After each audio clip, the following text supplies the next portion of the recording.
Hello, my name is Kevin Reedy, and I want to become a high school history teacher. Now I know what you're thinking. Why history? And I'll tell you.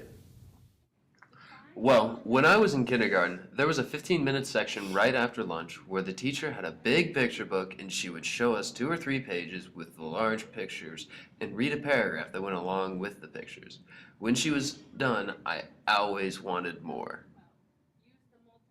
It was the highlight of my day to figure out what happened next in the story. And from this, I had a love for stories.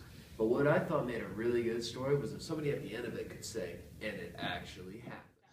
And when I got into history class where everything that was talked about was true, I realized we were reading the greatest story ever, the story of our past.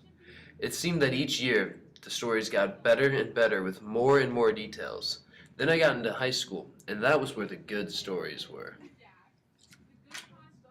I realized that my high school history teacher was the guy who knew all the stories. And if I went to college to become a high school teacher, I could become the guy with all the stories. Why stop at high school? I mean, why not go to college where there's going to be bigger and better stories with more and more details?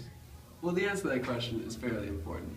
I view high school as the last line of defense that the public education system has before shelling out a line of voters, because not all people carry on to college to study history.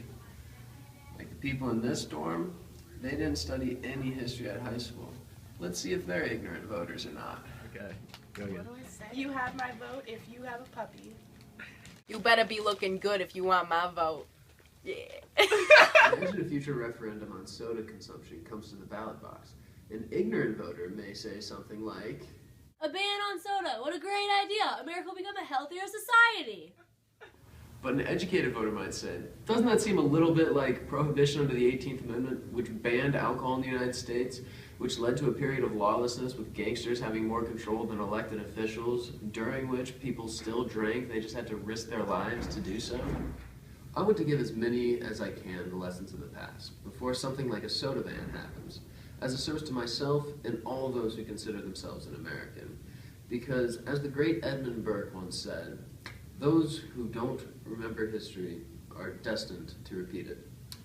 I can't help but to hope that if I become a teacher, enough people will become not so ignorant voters that I won't have to buy soda from a sketch person in the back of a dark alley.